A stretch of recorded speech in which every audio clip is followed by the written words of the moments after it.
La promesa que nos llena de esperanza le fue entregada a Abraham, porque escrito está: en ti serán benditas todas las familias de la tierra. Génesis 12:3. Y podemos encontrar un poco en el libro de los Hechos, capítulo 16, entre los versículos 30 y 34, el énfasis, o por así decirlo, la esencia del tema. Decía la palabra de Dios: y sacándolos, les dijo: señores, ¿qué debo para ser salvo? ¿Qué debo hacer? Ellos dijeron: cree en el Señor Jesucristo y serás salvo tú y tu casa. Y le hablaron la palabra del Señor a él y a todos los que estaban en su casa. Y él, tomándolos en aquella misma hora de la noche, les lavó las heridas. Y enseguida se bautizó él con todos los suyos, y llevándolos a su casa, les puso la mesa, y se regocijó con toda su casa de haber creído a Dios. Observemos que dice haber creído a Dios y no haber creído en Dios, ¿sí? Porque los romanos tenían sus dioses. Entonces, por lo tanto, para ellos creer en Dios, digamos que no era el problema más grande, porque ellos estaban acostumbrados a adorar a dioses ajenos. Pero el problema era creerle a Dios y no a cualquier Dios. Con mayúscula encontramos en el versículo que está hablando del Dios de Israel, del Dios altísimo, del único Dios verdadero. Entonces, cuando ustedes encuentren la palabra Dios en minúscula en la Biblia, se refiere a los dioses ajenos, a los baales, a los dioses paganos. Por eso este hombre no creyó en cualquier Dios, le creyó a Dios. Por lo tanto, una revelación en su corazón, y es que él no solamente quería salvarse a sí mismo, sino que su familia también fuese partícipe de lo que él había acabado de conocer, que era algo totalmente nuevo. ¿Por qué dice: serás salvo tú y tu casa? Resulta que la casa a la que se refiere la Biblia es la familia, porque allá en ese tiempo no le llamaban casa a las paredes o a las estructuras donde ellos moraban, sino la casa era toda la familia, toda la descendencia, ¿sí? Entonces, pero la casa de nosotros hoy, para hacer referencia a la enseñanza, es la casa de Dios. Es decir, la casa a donde ellos tenían que estar, porque el versículo dice: y a todos los que estaban en su casa. Este hombre recibió la salvación, fue el regalo más grande que recibió. Este fue el carcelero de Pablo y de Silas. Entonces, este hombre recibió una nueva casa. Ya no era su familia, sino la casa de Dios. Entonces, los que estaban en su casa, es decir, los que estaban en la presencia de Dios, fueron los que en aquella misma noche le fueron lavadas las heridas y enseguida se bautizaron con él.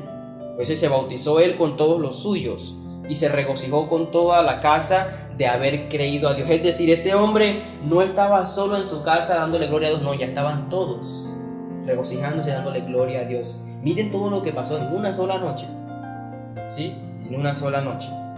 Entonces, este texto bíblico también nos deja como muy claro que el plan de Dios no es solo con personas, sino con familias, ¿sí? Por eso el énfasis altar familiar nos lleva al tema mi familia para Cristo, ¿sí? Por la promesa que le fue entregada a Abraham, las familias. Por eso le dijo: en ti serán benditas todas las familias de la tierra. Es decir, la casa de Abraham, la casa de Dios. En esa casa, en la presencia de Dios, en la iglesia, son benditas todas las familias de la tierra. Esto se ve reflejado en todas las enseñanzas de la Biblia, porque acuérdense que los espías de la tierra le dijeron a Rahab que si su familia estaba en su casa en el momento que ellos llegaran a tomar la tierra, a ellos no les pasaría nada, pero que ellos no podían comprometerse si algún familiar no estaba en su casa en ese momento. Vuelve el Señor y hace referencia a la presencia de Dios. Sí, porque Rahab creyó a Dios, dice la palabra del Señor en la Biblia. Entonces, como creyó a Dios, inmediatamente su casa se convirtió en la casa de Dios. Por lo tanto, todo el que hubiese estado dentro de esa casa en ese momento se hubiese salvado, porque esa era la promesa. Lo mismo pasó con las familias en Egipto. Marcaron la casa, la sangre del cordero representaba el sacrificio de Cristo, aunque ellos todavía no lo sabían, pero representaba el sacrificio. Por lo tanto, toda casa que estaba marcada en esa casa, el ángel de la muerte no iba a entrar allí, porque la presencia de Dios estaba en esa casa. Y todo el que estuviera dentro de la casa era salvo. Entonces las familias son salvas siempre y cuando estén dentro de su casa. ¿Cuál es su casa ahora? La casa de Dios, la presencia de Dios, ¿sí? He ahí el primer reto. Entonces hay unos principios bíblicos que nos ayudan a llevar a nuestra familia para Cristo, ¿sí? Recordemos que esto no significa que una persona recibe a Cristo y automáticamente toda su familia es salva.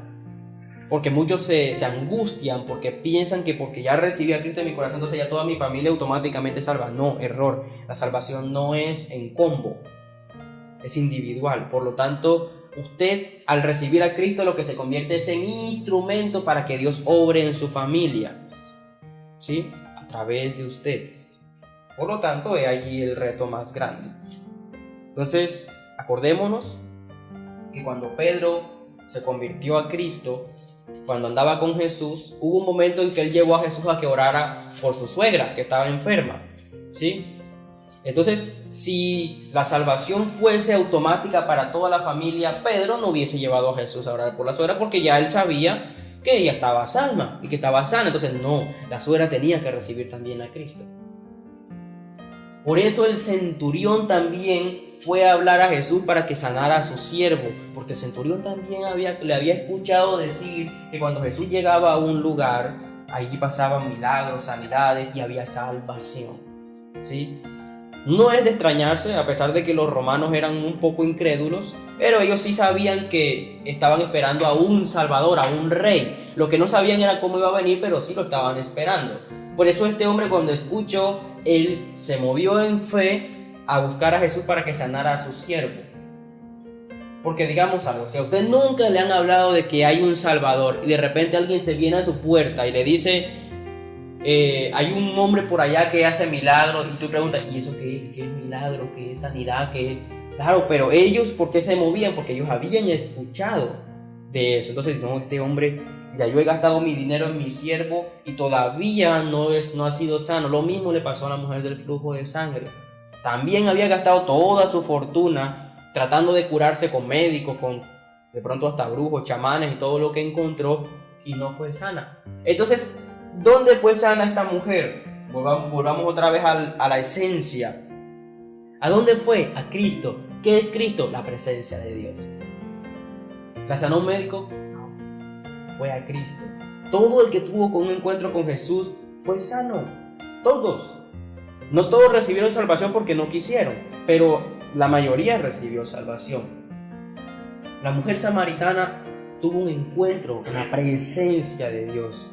Y fue tanta la presencia de Dios en ella que se la llevó un poquito para el pueblo donde ella vivía y convirtió a todos. Pero esos todos tenían que congregarse. Porque Jesús le dijo que ustedes adoran lo que no saben. Es decir, ellos tenían por costumbre congregarse. El problema era que estaban adorando lo que no era. Es ahí el problema. Entonces Jesús le abrió los ojos a esta mujer y le dijo que era lo que tenían que adorar, era Dios. Entonces ellos siguieron congregándose, pero ya estaban yendo al lugar correcto, a la bendición.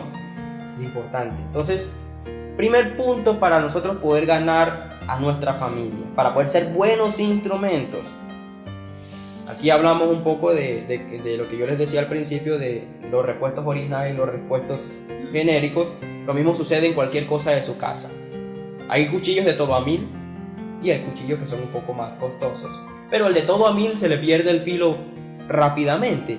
Pero el que cuesta un poquito más permanece con un filo mucho más tiempo y usted puede confiar en ese cuchillo porque permanece, ¿sí o no? Entonces hay que ser buenos instrumentos, porque hoy en día dentro de las familias hay cristianos caros, por así decirlo, que son el oro del que llama el Señor, oro refinado, que es el que ha pasado por el proceso, por la estufa caliente, y está el genérico, el que no pasa por la estufa, sino que está ahí. Entonces el que está ahí es un fosforito que llega a la casa, pero apenas la mamá le dice no, es como si le hicieran, se apagó. Hasta ahí le llegó la fe. Pero el que está pasado por el fuego es una llama encendida constante, es decir, él llega a su casa y le pueden echar hasta agua, que eso no se apaga. ¿Sí? Porque acordémonos que cuando Elías mató a los profetas, él le echó agua a las piedras del altar, para que los profetas no dijeran que era porque la piedra estaba caliente, entonces se prendió. Entonces le echó hasta agua, le echó, y viene que descendió el fuego de Dios y consumió todo con agua, con profetas y con todo lo consumió. ¿Sí? Y Elías no pasó todo el día bailando alrededor de un becerro ni de un Baal para que descendiera el fuego. Nada más levantó las manos y oró, nada más. Entonces el que es cristiano genuino tiene el poder suficiente para meterse en su familia y con ser buen instrumento ganarla. La llama encendida, usted no, eso, donde haya una luz, allí eso se nota. ¿Sí? Allí se nota. Si usted es luz en su familia, eso se nota. La diferencia se nota porque los demás están en oscuridad. ¿Sí? Usted vive con 5 hermanos y si solo usted es cristiano, eso se nota. Porque ellos buscan todo menos la presencia de Dios. Pero usted siempre está como ahí en el lugarcito, siempre perseverando, siempre hacia adelante. Entonces usted en ese momento, ¿qué hace la llama? La llama consume todo lo que usted le eche encima. Usted es una llama y lo que hay en ellos, usted comienza en cierta forma como a consumirlo. Por eso que se levantan tantas cosas. ¿A quién le gusta quemarse? Usted pone la mano así en la llama, así, ya sea así, ¿sí o no? Entonces, claro, cuando usted está metido en la presencia de Dios, en esa llama ardiente, y usted se mete donde no está la presencia de Dios, claro que todo eso van a saltar, porque van a sentir que se están quemando. Y muchos reaccionan violentamente, porque es que eso es feo, se siente feo. Pero eso tiene que ser así para que puedan ser limpiados. Recordemos entonces en el primer punto, sea de buen testimonio. Y él, dice el versículo, tomándolos en aquella misma hora de la noche, les lavó las heridas y enseguida se bautizó él con todos los suyos. ¿Qué fue lo que hizo este hombre? Este hombre no se fue a darle cátedra a su familia. Este hombre recibió sanidad, recibió fe, recibió amor de parte de Dios. ¿Y qué hizo? Fue a donde su familia y dice y les lavó las heridas. No está hablando de las heridas del cuerpo. No que la mamá se había pinchado el dedo gordo con un vidrio y entonces fue y le puso una curita. No, está hablando del espíritu, del alma de su familia. Lo que él recibió se lo llevó para su casa. Por eso estos hombres y estas mujeres de su casa quisieron bautizarse junto con este hombre en esa misma noche. Todo sucedió en una misma noche. Ahí no dice que este hombre luchó 1 año para convertir a la mamá, luchó otro año para convertir al papá, y cuando vino a ver ya llevaba 20 años y no había convertido ni al hermano. No, él dice que en una sola noche este hombre tuvo la capacidad de convertir a los suyos. Pero ¿qué fue lo que hizo que este hombre tuviera esa capacidad? Recordemos, dijo y creyó a Dios. Le creyó, no creyó en Dios, le creyó a Dios. Y muchos cristianos creen en Dios, pero no le creen a Dios. Entonces el poder allí no obra, porque Satanás le apaga el fosforito todos los días, ¿sí? Y créanme que más de uno ya lleva un poco de plata en fósforos, en vez de armar una sola fogata. Entonces el pánico viene. Este hombre sintió pánico cuando vio que los presos se habían escapado, ¿sí? Él sintió pánico. Pero el pánico viene cuando no podemos tener el control de las cosas. ¿Dónde hay pánico en el cristiano? Cuando lleva tiempo compartiéndole a ese familiar y todavía nada que se convierte. Entonces ve que ese familiar se acerca más al abismo, entonces usted entra en pánico. Mi hermana se va a tirar su vida, mi hermano se va a tirar su vida, mi papá se va a tirar su vida. Pero no. El poder que tiene Dios es tan suficiente como para que aún en la punta del abismo, rescatarlo. Y a veces Dios deja que uno se vaya un poquito hacia el abismo, para que cuando hay un momento en que usted pierde el equilibrio y se va como al abismo, pero en ese momento Dios lo sostiene un poquito de un dedito, y es donde Dios le dice, bueno, ¿crees en mí o te vas? ¿Sí? Gráficamente podríamos decirlo, un cáncer, un SIDA, un tumor. Es en el momento en que el médico te dice, no hay esperanza, está todo invadido de cáncer su cuerpo, ya pues disfrute lo último que le queda con su familia. Entonces ahí usted está así, inclinado hacia el abismo, y ataque se va. Entonces Dios está ahí con su mano sosteniéndolo. Y preciso le comparten el evangelio. Entonces usted tiene dos opciones: se aferra de la mano del Señor en ese pánico y se vuelve otra vez y se coloca en tierra, o se va. ¿Sí? Ahí hay dos cosas. Entonces Dios le va a poner a usted en una situación donde va a tener que ver a su familia muchas veces acercarse demasiado al abismo. Le pasó a Lucrecia. Tantos años y sus hermanas ni siquiera les hablaban porque ella era cristiana. ¿Qué pasó? Miren cómo es el Señor.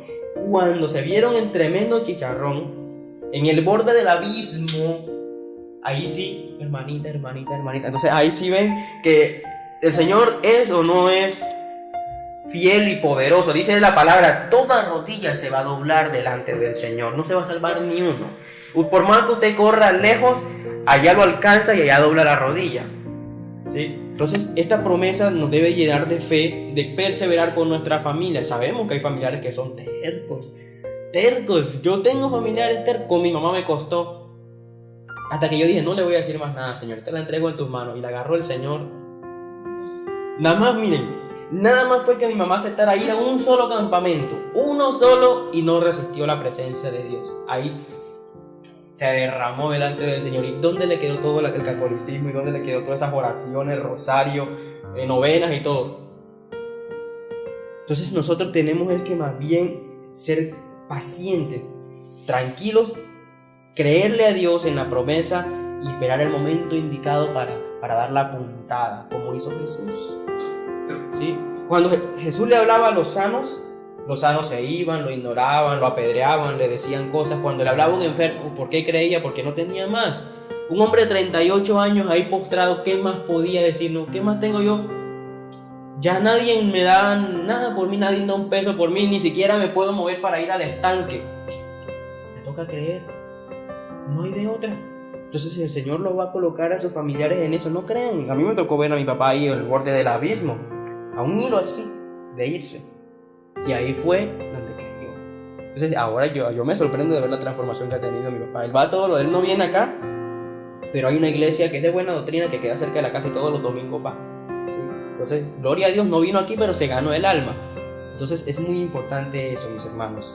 Habrán corregimientos, poblaciones, veredas donde no haya la gran comisión, pero usted tiene pronto un hermano, un tío, un primo. Pero miren, lo importante es ganarse el alma. No importante no es la iglesia. Si hay la gran comisión, conéctelo con la gran comisión, pero si no, gánese el alma de todas maneras. No espera, algún día habrá gran comisión, entonces yo lo invito. No, conéctelo que el Señor hace la obra. Si es para que esté en la gran comisión, el Señor se las ingenia para traerlo a la gran comisión. Pero lo importante es resolver la salvación de esa persona. Es lo más importante. Entonces, de acuerdo con la ley romana, si un guardia perdía a un prisionero, él recibía el mismo castigo que había sido determinado para ese prisionero. Es decir, si a usted se le perdía a un prisionero que era condenado a muerte, la muerte.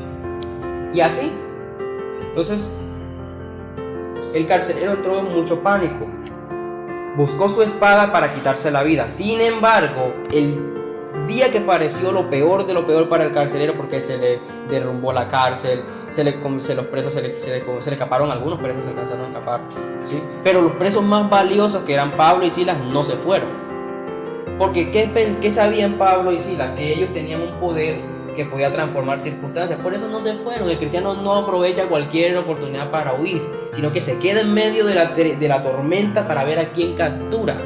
Allí es donde el cristiano puede aprovechar para ganar almas. No es en la quietud. En la quietud a usted lo ignoran. En la quietud a usted no le presta. Usted no ve a la gente en el mercado gritando con un megáfono. ¿Quién le presta atención? Nadie. Pero que tiemble la tierra en ese momento para que vea cuántos se reúnen alrededor del Señor y comienzan a hacer la oración de fe. ¿Sí ve? Entonces es ahí donde vemos el cristiano. Por eso el Señor prepara para que sea guerrero, para que vaya donde está la tormenta y se meta en el ojo de la tormenta y comience a sacar alma. Comienza a sacar alma. Esa es la clave. Entonces su familia se mete en tremenda tormenta y usted está capacitado capacitado para meterse y sacar. Meterse y sacar. Esa es la razón de todo, mis hermanos. Y eso es una revelación muy bonita, porque ahora uno entiende el por qué muchas personas no han podido ganar a su familia, porque huyen también de la tormenta junto con su familia. Entonces salen corriendo todos y ahí quedaron. Entonces no podemos, nosotros no somos de los que retroceden, dice la palabra de Dios. La familia o la persona que recibe a Cristo se convierte en una nueva criatura. Recordemos que en 2 Corintios 5:17 dice que si alguno está en Cristo, nueva criatura es.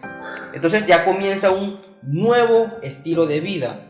Va cambiando forma de pensar, su forma de hablar y su forma de actuar.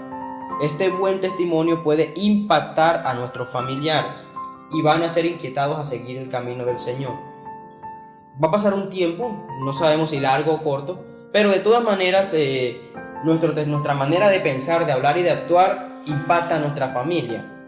Porque puede que al principio eso a ellos les talle, porque dicen, no, pero está religioso, está religiosa. Pero a la medida que usted camina con Cristo, se ve la diferencia. A usted en todo le va bien y a ellos en todo les va mal. Entonces, ¿qué comienzan a ver ellos? Yo estoy en el camino equivocado. Sí. Pero si usted tambalea en el camino, entonces ellos dicen, no, pero si tambaleo ella, tambaleo yo, nos tambaleamos los dos. Grave. Entonces no podemos tambalear, no podemos darnos el lujo de tambalear delante de nuestra familia, porque entonces va a ser más difícil ganarlos. Como usted les dé papaya, es más difícil ganarlos a ellos. Entonces, la curiosidad puede llevarnos a los pies de Cristo. Hay personas que se me han acercado a mí solo porque ven que en mi vida el Señor hace cosas grandes. De pronto no es el afán de ellos por convertirse, sino porque les da curiosidad. Y en esa curiosidad usted aprovecha y le siembra la semilla. Le siembra la semilla. Porque usted, miren, quieran o no su familia, usted se convierte como en un referente, como por decirlo así, en un salvador. Porque su familia puede ser muy arrogante y todo, pero el día que pasa algo grave, a usted lo llaman para que ore. Y lo he visto en mis tíos y mis tías que son católicos por tradición, y siempre llaman a mi mamá para que haga oración, o a mi otra tía que es cristiana también hace muchos años en las cruzadas. Entonces, si ven que quieranlo o no, los familiares siempre cuando el Señor hace temblar sus vidas, cuando entran en pánico, tratan de agarrarse del que está más firme. ¿Quién se supone que es el que debe estar más firme allí? Usted. Pero si usted está en una casa y la casa tiembla y hasta las columnas se caen, de usted no se agarra de nada. ¿Sí? Está grave, pero usted tiene que ser una columna firme. Y ahora nos preguntamos mucho, bueno, pastor, pero ¿cómo puedo ser yo de buen testimonio? Porque de esto se habla en las iglesias todos los días, del buen testimonio, pero ¿cómo puedo? Mucho se menciona del buen testimonio, pero poco se investiga. ¿Sí? Entonces, un buen testimonio se nota. Primero, en nuestra casa, cumpliendo el papel que Dios establece.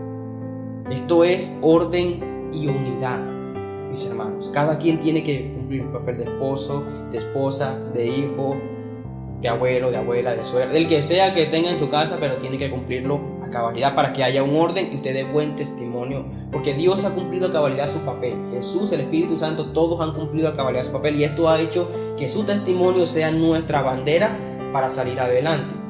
¿Sí? Porque miren que cuando se le armó la tormenta a los apóstoles en alta mar, Jesús estaba durmiendo y Jesús no perdió el control en ningún momento. Se levantó, reprendió las aguas y se calmaron.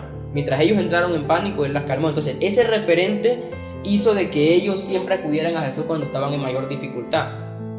Pero ¿qué hubiese pasado? Pongámonos en un caso totalmente fuera de lo común. Que Jesús hubiese levantado y se hubiera puesto las manos en la cabeza y hubiera dicho, Pedro, ¿qué hacemos? Y hubiera dicho, yo les dije que no viniéramos porque iba a llover. Sí, nos hundimos todos porque ¿qué más fue? Entonces no, Jesús siempre fue firme en todo y por eso fue un referente al cual todos seguían. Porque no es de negar que no es de todos la fe. Hay los que van adelante y los que son lideran en su familia, en su trabajo, en todo. Y están los que siempre siguen. Hay personas que nunca van a estar en el puesto de ir adelante porque su fe no les alcanza hasta allá. Pero al menos siempre van a tener un referente a quien pegarse, por así decirlo, para que al menos lo arrastre y no se le hunda todo el barco. Como hicieron los 200 y pico de hombres que estaban con Pablo el día que se les hundió la barca. ¿Sí? ya vieron que este Julio, acordémonos del nombre, vieron de que a Julio perdió el control del barco, el capitán perdió el control del barco y dijeron estos hombres, aquí nos pegamos ahora. Entonces Pablo se levantó y les habló con autoridad, entonces se pegaron de Pablo, Pablo siendo un prisionero, de todos o de Pablo, porque la gente se pega del que vean seguro de lo que está haciendo, ¿sí? Al que vean temblando, como usted ve a una persona insegura, esa persona no la va a seguir, su naturaleza humana no lo va a dejar. ¿Dónde se pega uno en la universidad? Del que sabe. Si usted no sabe matemáticas, usted se pega en el que sabe matemáticas para no tirarse la materia. Entonces siempre la persona se va a tirar a añadir a los que tienen con qué avanzar, y usted tiene que ser esa persona. Exactamente, usted tiene que pegarse al árbol que le dé más sombra. Tiene que pegarse al árbol que le dé más sombra. Entonces en nuestra casa debemos cumplir el propósito y el papel que nos ha sido entregado para que pueda haber unidad y orden. ¿Sí? Los hijos cumpliendo su papel de hijos, los padres cumpliendo su papel de padres para que haya buen testimonio. Luego viene en la iglesia, y esto nos lleva a 1 Timoteo 4:12. Dice que ninguno tenga en poco tu juventud, sino sé ejemplo de los creyentes en palabra, conducta, amor, espíritu, fe y pureza. Quiero resaltar que el espíritu del que aquí nos habla la palabra no es el espíritu de Dios, sino el espíritu del hombre. El espíritu del hombre nos lleva a talento, intelecto, y es el soplo que le dio Dios a Adán cuando primero hizo a Adán de barro y después le dio un soplo de vida, que es el espíritu, pero no el de Dios, sino el del hombre, ¿sí? Entonces nosotros debemos ser ejemplos también en espíritu, es decir, debemos usar nuestros talentos y capacitar nuestro intelecto. Si usted quiere que sus hijos sean profesionales, ¿usted qué tiene que hacer? Dar ejemplo, ¿sí? Dar ejemplo en lo posible. Yo sé que nuestros padres hoy en día se esfuerzan de pronto en darnos lo que nunca pudieron ellos alcanzar. Por ejemplo, mi papá, él decía que había niveles de estudio que no alcanzó, pero que nos quería dar a nosotros al menos esa parte, ¿sí? De pronto los recursos antes no eran iguales, pero al menos en lo posible usted cree un camino. Si a sus hijos usted lo ven perseverante, ellos también lo van a hacer, ¿sí? Pero si sus hijos van a ver que usted, ante las circunstancias de la vida, se arruga, entonces ellos van a ver ese ejemplo y van a hacer lo mismo, porque entonces no tienen ninguna referencia para avanzar. Si todos se hunden en el mismo diluvio, por así decirlo. Pablo le daba a Timoteo pautas de cómo ganar almas efectivamente, porque Timoteo era un pastor muy joven. Entonces había muchas cosas que él no conocía. Y él le dijo, sé ejemplo para los creyentes en la palabra. Es decir, cuida lo que dice. El versículo tiene varias partes. En palabra, es decir, cuida lo que dice. Usa su lengua para bendecir y no para maldecir. Ojo con lo que dice, le decía Pablo a Timoteo. Ojo con tus enseñanzas. Ojo con tu doctrina. Ojo con tu lenguaje al referirte a la congregación, a tu familia, porque esto va a determinar también en gran parte tu testimonio. También le dijo tu conducta, es decir, sé un hombre íntegro en todo, ¿sí? Y fe, es decir, créele a Dios en todo. En la palabra que ya te ha sido entregada, créele al Señor en todo, que eso te va a dar mucha fortaleza. Y pureza, lo último del versículo es apartado para Dios. En el ejemplo del espíritu del hombre, ya les dije, en el talento, en lo intelecto. O sea, los talentos y lo que le dio. Porque los talentos que usted tiene, por ejemplo, si usted sabe pintar bien, eso es un talento, eso es natural, eso no es del espíritu, ¿sí? Si usted es muy inteligente, es decir, usted es bueno para estudiar, eso es un talento también que hace parte de su espíritu. Porque la palabra espíritu que aquí está en el versículo es con E minúscula, quiere decir que es el espíritu del hombre. Porque en la Biblia el espíritu con E mayúscula, que lo va a encontrar, es el espíritu de Dios. Este es el del hombre, ese tiene que ver con su alma, con sus emociones y con todas esas cosas. Entonces hasta en eso usted tiene que dar ejemplo, ¿sí? De ser una persona íntegra, de capacitarse, de ser una persona ordenada, de ser una persona centrada, sobria, prudencia, educación. Todo eso habla del espíritu del hombre, ¿sí? Porque es allí donde las personas van a ver marcada la diferencia. Porque usted no puede predicar de un Dios ordenado si usted tiene en su casa hecho un desastre, ¿sí? A menos de que sean por fuerzas mayores. Pero estamos hablando ya de que la casa usted no tiene por qué estar así. Hay casos donde, por ejemplo, en el caso de Damelis, donde por más que ella intente limpiar, pues se están construyendo, o sea, es algo difícil y aún así ella trata de mantenerla limpia, saque tierra, sí, saque tierra, ¿sí? Yo creo que si un día le dieran empleo en una empresa en una cantera, ganara muy buen dinero por tanta tierra que ha sacado de su casa. Y escombro. Sí, escombro, que ya eso mejor dicho. Podría dirigir toda una obra de cantera. Importantísimo esta parte. Entonces Cristo atraía a las personas con su forma de ser. Esto es reflejando el carácter de Cristo, ¿sí?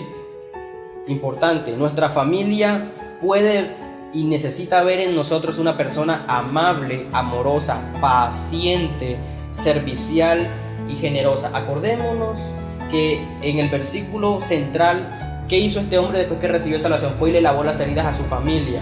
Sí, aquí nos está hablando de que tenemos que ser pacientes con ellos, tenemos que ser serviciales con ellos, tenemos que ser generosos, ¿sí? Sin caer obviamente en alcahuetería, porque ahora no es que si tu hermano nunca quiere conseguir trabajo, entonces usted le va a pagar todo. No.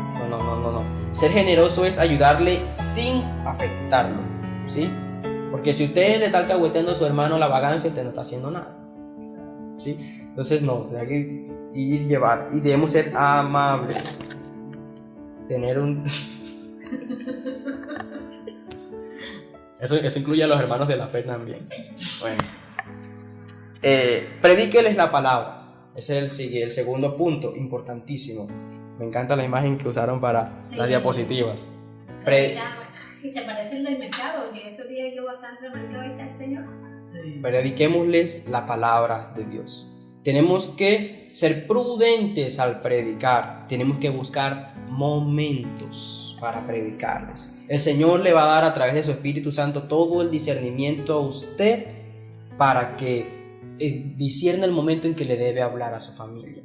Porque miren que hay personas que exasperan. Por ejemplo, hay personas que son legalistas y religiosas, pues llegan a sus familias a darle cátedra. Eso no va a convertir a ninguno. No, eso no, porque los va a cansar tanto que les dice la palabra a Dios y ya se le va todo el mundo de la casa. Entonces se convierte en una persona fastidiosa. No, Jesús no era así, ¿sí? Al contrario, la gente con todo y su pecado y su rebeldía siempre quería estar cerca de Jesús porque encontraban en él como una paz, una tranquilidad, y ahí querían estar y duraban horas y horas. Y miren que si tenían pasión esta gente, que Jesús rara vez estaba mucho tiempo en un solo lugar, generalmente siempre estaba caminando. Y yo veo en las películas de Jesucristo que él caminando y el poco de gente atrás, él enseñando y el poco de gente atrás. Y eso no es como hoy en día que los caminos están pavimentados, ¿sí? Entonces hoy en día había piedra, había sol, había una cantidad de cosas y aún así la gente quería estar cerca de él. No había nada. Jesús no vimos a Jesús chantajeando a la gente con un asado para que él fuera a escuchar la prédica. No vimos a Jesús, sí, no vimos al Señor en ningún momento chantajeando. Nosotros, la iglesia, y nos decían los ancianos, ha caído en ese chantaje de que tiene que hacer un evento en la iglesia para que vayan. No, eso no debe ser así, porque no tiene usted no está haciendo nada entonces. Porque entonces el día que usted no haga comida, no van. O sea, se acostumbran a que van a recibir como un premio. Y miren que esto es muy verídico. Es muy verídico porque a los hijos también los acostumbran así. Si no les da un premio, entonces no obedecen. No puede ser así, mis hermanos. A los niños sí hay que premiarlos por muchas cosas buenas, por buen comportamiento, pero hay que ser sabios para premiarlos. Usted no puede permitir que su hijo los chantajee, que si no le da el helado, entonces él le hace pataleta. No puede permitir eso, ¿sí? Mire que a Jesús le armaron pataleta a los discípulos y ¿qué les dijo? Váyanse.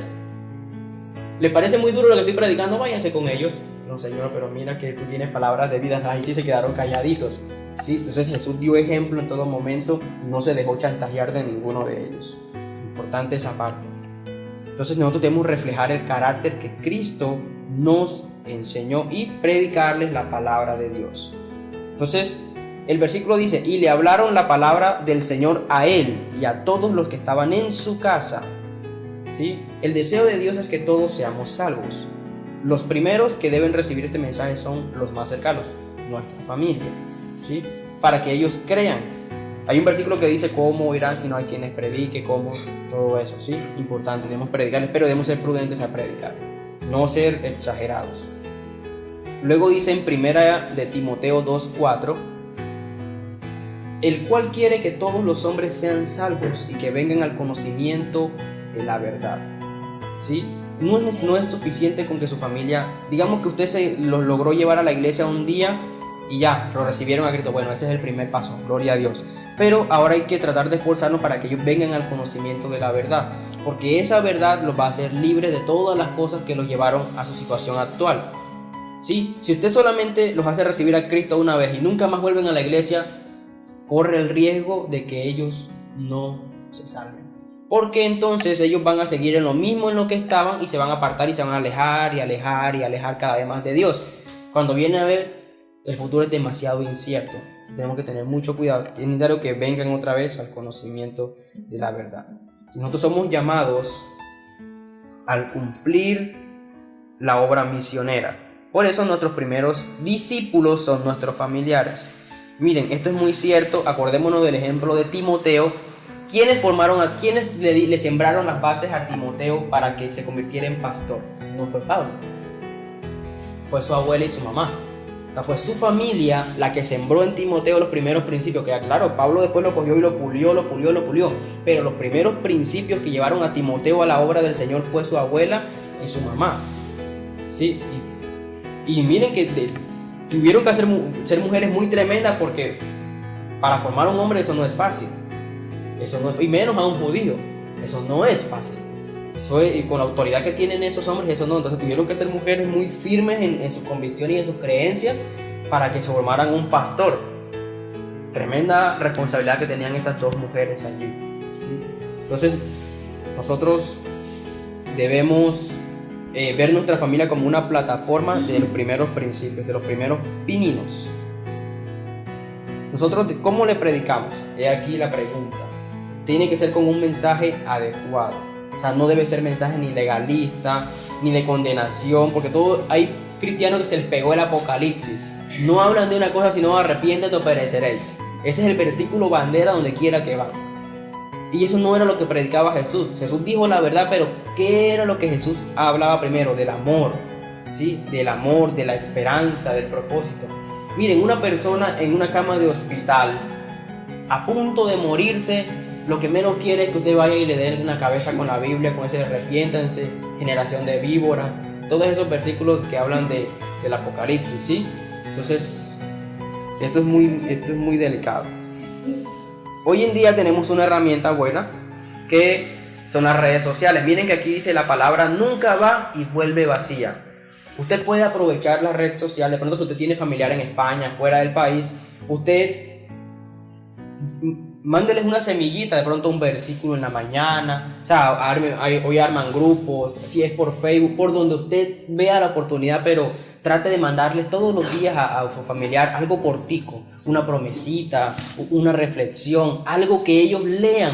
Ellos por sí solos, usted le dice, mira, te recomiendo que leas la Biblia, no la van a leer, ¿sí? Pero entonces si usted le manda algo cortico que de pronto en su WhatsApp, en su teléfono, ¿sí? Cortico. Porque hay periódicos en WhatsApp también, ¿no? Pero algo cortico, ¿por qué? Porque como la palabra nunca va y vuelve vacía, eso le da la oportunidad de que usted todos los días le mande una pildorita. Y esto va provocando en ellos una transformación. Sin que lo sepan, va cambiando su mente. Cuando vienen a ver, ellos están inquietándose por las cosas de Dios. Porque es que usted está alimentando su espíritu con esa pildorita todos los días. Ellos no lo saben, pero usted lo está haciendo. Y yo me puse en la tarea de mandarles a todos mis amigos y conocidos esas pildoritas todos los días. Y he visto frutos porque le he podido, a los que primero estaban como renuentes, luego después de un tiempo de mandarles versículos todos los días, comenzaron a preguntarme cosas del Señor. Luego un día sin imaginarlo comenzaron a abrirme su corazón. Mira, me está pasando esto. Pero ¿cómo fue? Primero uno tiene que romper la barrera. Y esto tiene que ser poco a poco. Los que son albañiles, cuando ustedes saben que no van a tumbar una pared de una sola, van de a poquito hasta que se tiran toda la pared. Usted tiene que romper esa parte. Porque hoy en día, mis hermanos, han cansado tanto a la gente con el legalismo que no quieren escuchar la palabra. Entonces usted tiene que ingeniárselas para que esa pildorita llegue a su corazón, llegue al corazón, ¿sí? Y una gotica todos los días hace más daño que un solo chorro de un solo día, créanme. Entonces, luego tenemos que las casas de fe. En la iglesia de la Gran Comisión y en otras iglesias son las células, ¿sí? nosotros sería bueno establecer en la medida de lo posible una casa de fe, con el fin de que de invitar a las personas que no conocen de Cristo y entre ellos a nuestros familiares. Entonces, si ellos no quieren ir a la iglesia, llévenles la iglesia a la casa. Así, entonces, así de a poquito usted va metiéndolo en la presencia de Dios, porque usted crea el escenario y Dios obra. Usted crea el escenario y Dios obra, ¿sí? Pero, y luego es bueno promoverlos a que tengan un encuentro con Dios. Miren, en el versículo 2:46 de Hechos dice que ellos compartían el pan en las casas. El pan del que está hablando aquí, aunque muchos lo toman como pan de alimento, está hablando es de la palabra de Dios. Ellos sí comían pan, pero el pan del que hace referencia aquí específicamente es la palabra de Dios. Por eso dice, compartían el pan en las casas. ¿Por qué lo hacían así? En Mateo 4:4 dice, no solo de pan vivirá el hombre. Vuelve y hace referencia a Jesús, al pan espiritual, a la palabra de Dios. Entonces, como está más que visto que su familia no solamente va a vivir de lo que se gana en el sueldo, no solo de lo que se gana en la comida, sino de la palabra de Dios, tiene que ingeniárselas para llevar la palabra de Dios a su casa, para que ese pan diario que ellos reciben allí lo vaya cambiando, lo vaya, por así decirlo, suavizando, para cuando usted les dé el plato fuerte, entonces ahí sí haya una transformación de la mente, ¿sí? ¿Qué soporta esto? El tercer y último punto, promueva que su familia tenga un encuentro con Dios, ¿sí? Entonces nosotros es bueno invitarlos a la convención, es bueno invitarlos a un retiro, a un ayuno. O sea, trate de, en lo posible, o sea, suavemente invítelo. Puede que de pronto la primera vez no vayan, pero usted láncele la invitación, láncele el ganchito, que en alguna de esas cae, ¿sí? En alguna de esas cae. ¿Por qué? ¿Qué hizo este carcelero? Dijo, y llevándolos a su casa, les puso la mesa, les sirvió el escenario para la palabra de Dios y se regocijó con toda su casa de haber creído a Dios, ¿sí? Nuestra tarea como miembros es conectar a nuestros familiares con una casa, con cada una de las actividades, como son casas de fe, red de parejas, red de jóvenes. O sea, hay tantos escenarios hoy en día disponibles para que usted capture a los suyos, que ya no hay excusa, ¿sí? Porque de pronto ellos pensarán, no, pero ir a la iglesia, qué pereza, pero usted llévelo a una reunión de jóvenes, una reunión de parejas, y así poco a poco uno lo va como capturando. Por eso se llama red, porque se lanza, ¿sí? Usted no pesca nada si usted no lanza la red. Ustedes se paran, si usted se pone en el barco y mira los pescados allí, no, así no los va a pescar, tiene que lanzarles la red. Entonces usted lanza la red y ahí se lleva unos cuantos. Importante esa parte, ¿sí? Crear el escenario para que Dios obre en ellos. Tenemos los retiros y las convenciones. Dios va tocando el corazón y los va añadiendo. Por eso la palabra dice, y Dios añadía cada día a los que habían de ser salvos. Pero ¿de dónde los añadía? Este versículo, Hechos 2 del 46 al 47 dice, y perseverando unánimes cada día en el templo, partían el pan en las casas, comían juntos con alegría y sencillez de corazón, alabando a Dios, ¿sí? Es decir, ¿qué hacían en esa reunión? No se ponían a ver novelas, no se ponían a chismear, no, alababan a Dios. Es decir, lo que estaban haciendo, cualquiera sea la actividad que estaban haciendo, honraba a Dios y teniendo favor con todo el pueblo. Y en ese escenario de las casas, miren, dice aquí, y el Señor añadía cada día a la iglesia a los que habían de ser. ¿De dónde los capturó el Señor? De un escenario que fue creado en una casa, ¿sí? Los discípulos sí evangelizaban, pero la mayor cantidad de gente del evangelio fue ganada en escenarios creados, porque es más fácil crear un escenario constante a que usted pierda todo un día patoneando un barrio y que no vaya sino uno de casualidad, pero que si usted se le muda y se le traslada al barrio, entonces es constante la presencia de Dios ahí, y de allí el Señor va capturando. Es mucho mejor estrategia, ¿sí? Porque la verdad es desgastante uno caminar todo un barrio y que no vaya sino uno de pronto, ¿sí? Entonces es por eso la estrategia, al menos de nuestra iglesia, la visión de nosotros son las casas de fe. Y ustedes se han dado cuenta que ustedes han capturado gente allí. Por ejemplo, aquí tenemos a nuestra hermana Viviana, fue capturada en una casa de fe, ¿sí? Jaime fue capturado en una casa de fe. ¿Sí?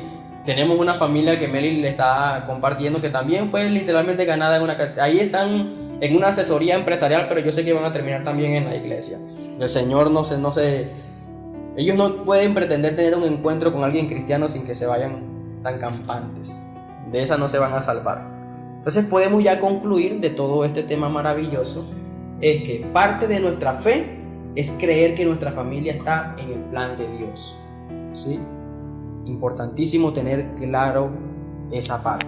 La victoria de usted como cristiano con